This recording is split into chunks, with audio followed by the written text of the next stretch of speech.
বিসমিল্লাহির রহমানির রহিম। সম্মানিত প্রিয় বিনিয়োগকারী ভাই বোনেরা, আসসালামু আলাইকুম। শুভ সন্ধ্যা। আশা করি আপনারা সকলেই শারীরিকভাবে সুস্থ আছেন এবং ভালো আছেন। আজকে পবিত্র জুমার দিন। একই সঙ্গে আজকের তারিখটিও আপনাদেরকে জানিয়ে দিই, 10/10/2025 অর্থাৎ অক্টোবরের 10 তারিখে আজকে আমি আপনাদের সাথে আপনাদের অনুরোধের যে স্টকগুলো রয়েছে, আপনারা আমার কাছে হোয়াটসঅ্যাপ এবং কমেন্ট সেকশনে যে স্টকগুলো এবং আমার গ্রুপ মেম্বার যারা ছিলেন তাদের যে স্টকগুলো নিয়ে জিজ্ঞাসা রয়েছে, আমি সেখান থেকে বাছাই করে 10টি স্টক নিয়ে আপনাদের সাথে সংক্ষিপ্ত পরিসরে আলোচনা নিয়ে হাজির হয়েছি। আশা করি আপনারা সকলেই ধৈর্য সহকারে বন্ধের দিনেও এই আলোচনাটি শুনবেন। আমরা মার্কেটের যে স্টকটি নিয়ে প্রথমে কথা বলবো সেটি হচ্ছে সোনালী পেপার। আমরা দেখতে পেয়েছি যে সোনালী পেপারের একটা ভালো মুভমেন্ট ছিল জুলাইয়ের শেষ থেকে এবং আগস্টের শুরুর এই পর্যায়ে। সোনালী পেপারে একটা ভালো মুভমেন্ট ছিল এবং এই জায়গায় স্টকটি তার 52 সপ্তাহের যে হাই 314 টাকা সেটি ক্রিয়েট করে এবং স্টকটি থার্ড কোয়ার্টার ইপিএস ন্যাব যেটাই বলি না কেন সবকিছুই এখন পর্যন্ত চমৎকার এবং ভলিউম বৃদ্ধির পিছনে আমরা দেখতে পাচ্ছি স্টকটি কিন্তু গ্র্যাজুয়ালি তার যে ভলিউম সেটা কিন্তু ধরে রেখেছে। তো এখন পর্যন্ত আমার কাছে এই স্টকটি ভালো মনে হয়েছে এবং এটি আরো সামনের দিকে মুভমেন্টে থাকবে সেটি আমি প্রাথমিকভাবে আপনাদেরকে বলে রাখি। তবে এই স্টকটির কিছু কারেকশন জোন প্রয়োজন ছিল, সেই কারেকশনটি কিন্তু এখন পর্যন্ত স্টকটি করেছে, বাট সেটি এখন পর্যন্ত কমপ্লিট হয়নি। এই জায়গাতে স্টকটির আরো কারেকশন আমরা আরো সামনের দিনগুলোতে দেখতে পাবো। প্রাথমিকভাবে আমরা স্টকটি 280 টাকা থেকে 277 টাকার এই জায়গাতে একটা কারেকশন জোন দেখব এবং এই কারেকশন জোনে স্টকটি যারা বাই করতে পারবেন তাদের জন্য স্টকটি প্রফিট টেকিং এ অনেক সহজ হয়ে যাবে। এছাড়াও স্টকটি যদি মুভমেন্ট করে এবং এই আপনারা দেখতে পাচ্ছেন যে তার হিস্টোগ্রামের বার এবং MACD তে অলরেডি সে সেল সিগন্যাল দিয়ে রেখেছে। তো এই জায়গাটাতে স্টকটি আমরা বলবো যে 280 টাকা অবশ্যই সে এটাকে টাচ করবে কারেকশন জোনে আসতে হলে এবং সেই কারেকশনটা শেষ করে ভলিউম যেহেতু আপনারা দেখতে পাচ্ছেন যে কমে গিয়েছে, তো এই ভলিউমটা আস্তে আস্তে আবার বৃদ্ধি পেলে তারপরে আপনারা স্টকটিতে এন্ট্রি নেবেন। তো আমি বলবো যে 280 টাকা 278 টাকা এই লেভেলটা মূলত স্টকটির একটা ভালো কারেকশন জোন হবে। তো এই কারেকশন জোনটাতে আপনারা যদি এন্ট্রি নেন তাহলে দ্রুত প্রফিট টেক করতে পারবেন। আর আমরা সোনালী পেপারের যে লো পেইড স্টক সেটি নিয়ে এর পূর্বেও আপনাদেরকে আলোচনা করেছিলাম। আমরা একটা লক্ষ্যমাত্রা নির্ধারণ করেছি যে হয়তো এটি মুভমেন্টে যদি থাকে এবং ইয়ারলি হাইটাকে ক্রস করে 314 টাকা, সেইখানে শক্তি নিয়ে যদি সেটাকে সাকসেসফুলি ব্রেকআউট করতে পারে তাহলে কিন্তু এটি আরো সামনের দিকে মুভমেন্ট করবে এবং সেটির লক্ষ্যমাত্রা আমরা অবশ্যই আপনাদেরকে আলোচনা পরবর্তী যখন তার মুভমেন্ট এবং তার যে প্রাইস অ্যাকশন সেটি ফিরে পাইলে আমরা আবারও সেটা নিয়ে আপনাদের সাথে আলোচনা করব। আমরা লাইফ সেক্টর যে স্টকগুলো নিয়ে কথা বলতাম তার মধ্যে রূপালী লাইফ অন্যতম ছিল। তো রূপালী লাইফ নিয়ে আমরা এর আগেও আপনাদের সাথে আলোচনা করেছিলাম। অনেকেই জানতে চাচ্ছেন যে এটি কারেকশনে যাবে কিনা বা ভলিউম আর গ্রো করতে পারবে কিনা এই বিষয়ে। তো আমরা রূপালী লাইফ নিয়ে আপনাদেরকে একটু বলি যে রূপালী লাইফের একটা প্রেডিকশন ছিল যখন সে টানা মূল্য বৃদ্ধি করে অর্থাৎ 91 টাকা থেকে বা 86 টাকা এই জায়গা থেকে তখন সে 123 টাকা এবং 126 টাকা এই জায়গাতে যায় তখন কিন্তু আমরা রূপালী লাইফকে একটা কারেকশন জোনে আপনাদেরকে দিয়েছিলাম। তো সেই কারেকশন জোনটা ছিল 108 টাকা এই লেভেলে। বাট সেখান থেকেও রূপালী লাইফ কিন্তু আবারও মুভমেন্ট করে অর্থাৎ কারেকশন জোনটা শেষ না করেই সে কিন্তু মুভমেন্টে যায় এবং আবারও আপনারা হয়তো লক্ষ্য করেছেন যে সে ইয়ারলি 132 টাকা হাই ক্রিয়েট করে এবং আমরা আপনাদেরকে বারবারই বলেছিলাম যে হাইয়ের পরে কিন্তু একটা ডাউন ট্রেন্ড থাকে, সেখান থেকে এখন পর্যন্ত কিন্তু আমরা সেইভাবে তার যে প্রাইস কারেকশন সেটি কিন্তু এখন পর্যন্ত রূপালী লাইফের যদি বলি যে এটার গন্তব্য আরো অনেক দূরে। এবং আমরা সেক্টর ওয়াইজ মুভমেন্টে যদি দেখি তাহলে রূপালী লাইফ কিন্তু সেক্টর ছাড়াও কিন্তু অনেক ভালো মুভমেন্ট করেছে। সুতরাং আমি বলবো যে রূপালী লাইফ বাই সেলের মাধ্যমে প্রফিট টেকিং করতে পারলে অবশ্যই বিনিয়োগকারীদের জন্য স্টকটি অনেক ভালো হবে। তো এই জায়গাতে পূর্বের সেই কারেকশন জোন অর্থাৎ 110 টাকা থেকে 108 টাকা এই জায়গাতে স্টকটি আমরা আবারও দেখব এবং এই জায়গাতে বিনিয়োগকারীদের অবশ্যই আমি বলব যে কারেকশন জোনে এন্ট্রি নিলে প্রফিট টেকিংটা ভালো হবে। যদিও আপনারা দেখতে পাচ্ছেন যে MACD অরেঞ্জ এবং ব্লু রেখা মুখোমুখি অবস্থান করছে এবং একই সঙ্গে হিস্টোগ্রামের বারগুলো যেটি দেখেন সেটি ধূসর এবং ছোট হয়ে আসে। সুতরাং এখানে আমরা লাইভ সেক্টরে যে কারেকশন সেই সেক্টরের কারেকশনের জন্য আমরা এটিকে অবশ্যই ডাউন ট্রেন্ডে দেখব। এরপরে আমরা ইনটেক নিয়ে আপনাদের সাথে একটু কথা বলতে চাই। ইনটেকের একটা বড় ডাউন ট্রেন্ড হয়েছে এই জায়গাতে। শেষে যেভাবে সে প্রাইস অ্যাকশনটি করেছিল আগস্ট সেপ্টেম্বরে, সেই প্রাইস অ্যাকশনটা কিন্তু এখন আমরা অক্টোবরে এসে কিন্তু তার একটা কারেকশন দেখছি এবং সেক্টর ডাউন ট্রেন্ডে থাকায় মূলত সে এই কারেকশনটি করছে। এবং এই জায়গাটাতে আমার কাছে যারা জানতে চেয়েছেন যে এটির কারেকশন আরো চলবে কিনা সে ব্যাপারে আমি এর লাইভ সেক্টরে এই সেক্টরের স্টকটি যদি আপনাদের সাথে একটু বলি যে এই জায়গাতে কারেকশন জোনটা আর একটু আপনাদের দীর্ঘায়িত হবে এবং এই দীর্ঘায়িত বিষয়টি আমি এইভাবে ব্যাখ্যা করছি যে ভলিউম যেটা সেটা যদি কন্টিনিউ করতে না পারে এবং তার যে ডিভিডেন্ড সংক্রান্ত যে বিষয়টি রয়েছে এবং সামনে আমরা সেটি দেখব, তো সেটা যদি পজিটিভ ভাবে না আসে তাহলে কিন্তু স্টকটি আবারও একটু স্লো চলে যাবে। কারণ আপনারা জানেন যে আইটি সেক্টর মূলত খুব একটি স্লো সেক্টর, তারা সচরাচর সবসময় কিন্তু মুভমেন্টে থাকে না। আমরা গত দিনে যে 1 টাকা 40 পয়সার মতো এই ইনটেক প্রাইস অ্যাকশন ডাউন ট্রেন্ড দেখেছি, সেখানে কিন্তু স্টকটি এবছরে আচ্ছা আমরা যদি ক্যাশের কথা বলি, ডিভিডেন্ডের কথা বলি, সেই ডিভিডেন্ডটা তো সে ভালো দেয়নি, তাই না? তো এবারও আপনাদেরকে এই বিষয়টাই বলতে চাচ্ছিলাম যে যেহেতু ডিভিডেন্ডের সময় চলে আসছে সামনে, সুতরাং অবশ্যই স্টকটি বেশি প্রাইজে এন্ট্রি নেওয়া থেকে আপনাদেরকে বিরত থাকতে হবে এবং একটা সাপোর্ট জোনের মধ্যে থেকে আপনাদেরকে এন্ট্রি নিতে হবে। সেটি যদি বলি যে 26 টাকা থেকে 25 টাকা 80 পয়সা এই লেভেলে একটা প্রাথমিক আপনারা এন্ট্রি নিতে পারেন এবং পরবর্তীতে যদি সে সাপোর্টগুলো ভেঙে ফেলে তাহলে আমি বলবো যে তখন স্টকটির একটা সেভ এন্ট্রি জোন হবে 20 টাকা 40 পয়সা, বাট সেই পর্যন্ত আসবে কিনা সেটা কিন্তু আমাদেরকে দেখতে হবে। কারণ সে কিন্তু খুব ধীরে ধীরে অর্থাৎ 20 22 18 এই লেভেল থেকে কিন্তু সে প্রাইস অ্যাকশনটা করেছিল এবং সেখান থেকে কিন্তু সেই ইয়ারলি হাই 47 এ গিয়েছিল। কারণ তার ডিভিডেন্ড সংক্রান্ত বিষয়টা এবার কিন্তু খুব সামনে আসবে। সুতরাং এই বিষয়টা কিন্তু আপনাদেরকে অবশ্যই মাথায় রাখতে হবে। তো এরপরে আমরা আপনাদের আরো যে স্টকগুলো রয়েছে সেই স্টকটি নিয়ে আলোচনা করতে চাই। প্রথমে আমরা আরো ডাউন ট্রেন্ড আরো লো পেড স্টক রয়েছে বেশ কিছু। আমরা আনোয়ার গ্লোবালাইজিং সেটি নিয়ে আমরা কথা বলতে চাই। আনোয়ার গ্লোবালাইজিং এর একটা হিউজ পতন হয়েছে।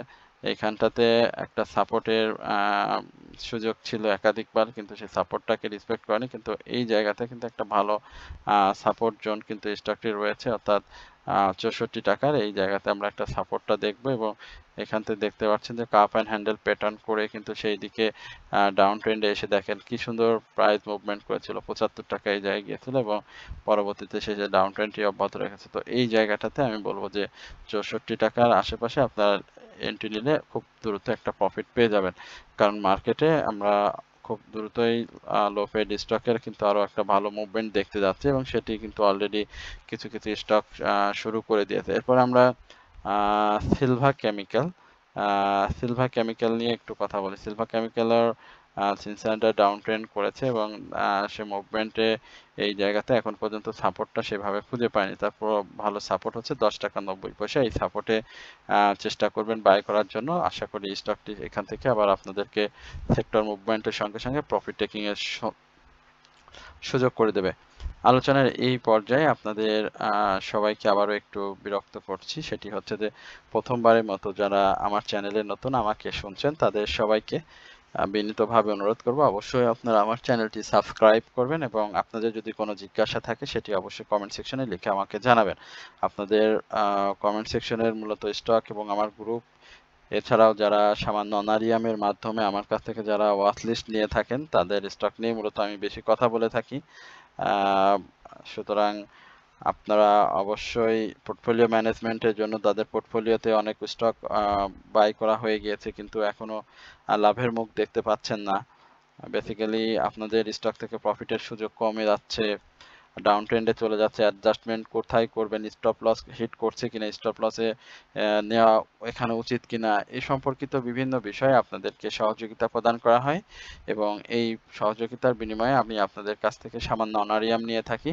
তো আপনারা কমেন্ট সেকশনে আমার যে নাম্বারটি দেওয়া থাকবে সেখানে আমার সাথে যোগাযোগ করবেন। অবশ্যই আপনারা এই নাম্বার থেকে আপনাদের যে জিজ্ঞাসা সেটি আমি আপনাদেরকে জানিয়ে দিব। এছাড়াও আমরা আপনাদেরকে বিভিন্ন সময় বিভিন্ন নিউজ দিয়ে সহযোগিতা করে থাকি এবং মার্কেট পরিস্থিতি নিয়ে বাই সেলে সহযোগিতা করে থাকি। সর্বোপরি আপনারা যে 3টি স্টক নেবেন আমার কাছ থেকে অনারিয়ামের মাধ্যমে 1 মাসের জন্য, সেই স্টক নিলে আপনারা এই সুবিধাগুলো ভোগ করতে পারবেন এবং একই সঙ্গে আপনারা জানেন যে আমরা মূলত অ্যানালাইসিস বেসিস আপনাদেরকে স্টক দিয়ে থাকি। সুতরাং আমাদের এখানে গেমলিং শেয়ার বা গেমলিং হবে এই ধরনের কোনো সুযোগ থাকে না। আমরা মূলত আপনাদেরকে অ্যানালাইসিস বেসিস স্টক দিয়ে থাকি। সুতরাং আপনারা আমাদের সাথে যোগাযোগ করে আপনাদের যে স্টক নেওয়ার যদি কোনো ইচ্ছা থাকে তাহলে আপনারা অবশ্যই আমার কমেন্ট সেকশনে নাম্বার থেকে নিয়ে যোগাযোগ করুন। আমরা সিলভা কেমিক্যাল নিয়ে একটু সংক্ষেপে কথা বলতে চাই। সিলভা নিয়ে অনেকের জিজ্ঞাসা ছিল যে সেটি আমরা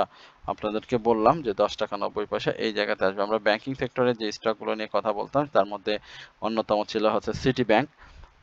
সিটি ব্যাংকটা ডাউন ট্রেন্ডে রয়েছে, সে খুব চমৎকার একটা মুভমেন্ট দিয়ে ডাউন ট্রেন্ড করে আবার আপ ট্রেন্ড দিয়ে আবার ডাউন ট্রেন্ডে এসেছে। এই জায়গাটাতে সিটি ব্যাংকের এখনো কারেকশন জোনটা কিন্তু শেষ হয়নি, শেষ হয়নি, ভলিউমটাও নাই এই জায়গাতে।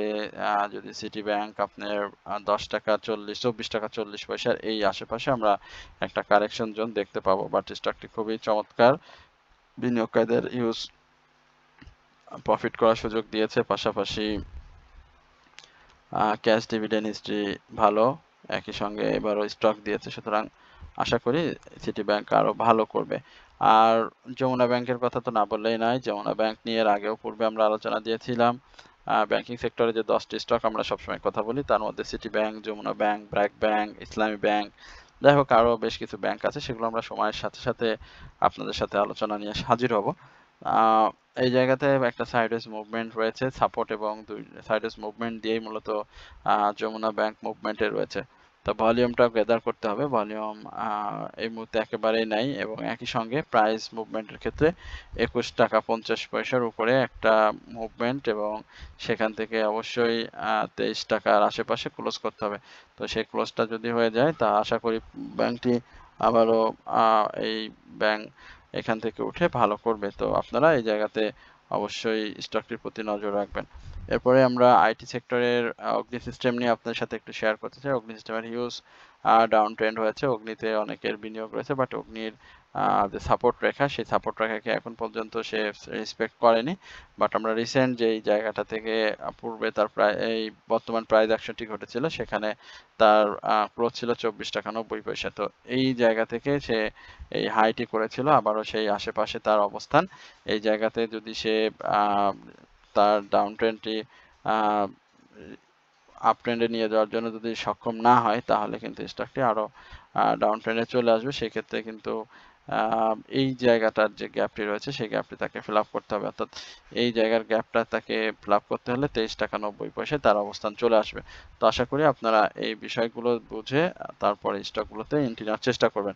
এরপর আমরা সিপাল নিয়ে আপনাদের সাথে একটু কথা বলবো। সিপাল নিয়ে কথা বলার আগে আমরা আবারও আমাদের ওয়াচ লিস্ট যেটি রয়েছে সেই সম্পর্কে আপনাদেরকে বলতে চাই যে ওয়াচ লিস্ট নিতে হলে আপনারা আমার সঙ্গে এই সামান্য অনারিয়ামের জন্য সামান্য অনারিয়াম নিয়ে আলোচনা করতে পারেন এবং আমার মোবাইলে অবশ্যই আপনারা যোগাযোগ করবেন। মোবাইল নাম্বারটি হচ্ছে 01949141465। আমি আবারও বলছি 01949141465। এই নাম্বারটিতে আপনারা হোয়াটসঅ্যাপ করলে আমার সঙ্গে যোগাযোগ করতে পারবেন এবং ওয়াচলিস্ট সম্পর্কে বিস্তারিত জানতে পারবেন। সিপাল নিয়ে আমরা কথা বলি। সিপালে একটা উত্থান হয়েছিল, সিপালের সেই উত্থান থেকে কারেকশন জোন, হিউজ কারেকশন হয়েছে এবং এই কারেকশন থেকে স্টকটি আর ঘুরে দাঁড়াতে পারে না। আপনারা দেখেন যে এইখান থেকে এই জায়গা থেকে তার উত্থান হয়ে 61 টাকা, পরে ডাউন ট্রেন্ড আরএসআইটা হিউজ কারেকশন দিয়ে আবার মুভমেন্টে গিয়ে আর আরএসআইটা কিন্তু একেবারে বক্ররেখার মতো সেইভাবে ঘুরছে, বাট এইখানটাতে তার আবারও ডাউন ট্রেন্ড শুরু হয়েছে এবং এই জায়গাটাতে সাপোর্ট যেটি সেই সাপোর্টটাকে সে রেসপেক্ট করবে। এখানে ভালো একটা সাপোর্ট রয়েছে, এখানে একটা সাপোর্ট রয়েছে। আসলে পূর্বের অনেক সাপোর্ট, সে মেজর যে সাপোর্টটি ছিল 51 টাকা 90 পয়সা, সেই সাপোর্ট কিন্তু ভেঙে ফেলেছে এবং সাপোর্ট ভেঙে ফেলার পরেই কিন্তু তার ডাউন ট্রেন্ডটি অব্যাহত রয়েছে। মাঝে মাঝে দু একটি গ্রিন ক্যান্ডেল করে বিনিয়োগকারীদেরকে আশ্বস্ত করেছে যে আমি আবার মুভমেন্টে যাব, বাট সে কিন্তু মুভমেন্টে যাওয়ার জন্য এখনো প্রস্তুত হয়নি। এই জায়গাটাতে তার যে ডাউন ট্রেন্ডের যে সাপোর্ট রয়েছে 42 টাকা 60 পয়সা, এই সাপোর্টটা ভেঙে ফেললে কিন্তু সে আরো ডাউনে চলে আসবে। সেক্ষেত্রে কেমন হতে পারে ডাউন ট্রেন্ড, আমরা এই জায়গাটাতে দেখি 38 টাকা এবং এই জায়গাটাতে দেখি 36 টাকা 50 পয়সা, এই জায়গাটাতে তার কিন্তু আসার সম্ভাবনা থাকে। সুতরাং অবশ্যই সাপোর্ট দেখে স্টকগুলো এন্ট্রি নেওয়ার চেষ্টা করবেন, কারণ এই মুহূর্তে একেবারে পরিকল্পিতভাবে মার্কেটের কিন্তু স্টকগুলোর ডাউন ট্রেন্ডে ফেলা হয়েছে। সুতরাং অবশ্যই ফেক আপ ট্রেন্ড দেখে স্টকগুলোতে এন্ট্রি না নেওয়ার জন্য চেষ্টা করবেন। আমরা এইখানেও খুব চমৎকার একটা সাপোর্টের মালিক স্পিনিং এ দেখছি। মালিক স্পিনিং বরাবরই খুব ভালো করছিল। এখানে 28 টাকা 90 পয়সা, এই জায়গাটা ভালো সাপোর্ট রয়েছে। আশা করি এই সাপোর্টটি থেকে স্টকটি আবার উঠে যাবে। তো আপনারা এই জায়গাটাতে লক্ষ্য রাখবেন। আলোচনা বেশি দীর্ঘ করব না। আরএসআই অনেক ডাউন ট্রেন্ডে রয়েছে, বাট স্টকটি খুবই ভালো এবং স্বস্তিদায়ক বিনিয়োগকারীদের জন্য, পূর্বে তার মুভমেন্টে প্রফিট টেকিং করে দেওয়ার জন্য।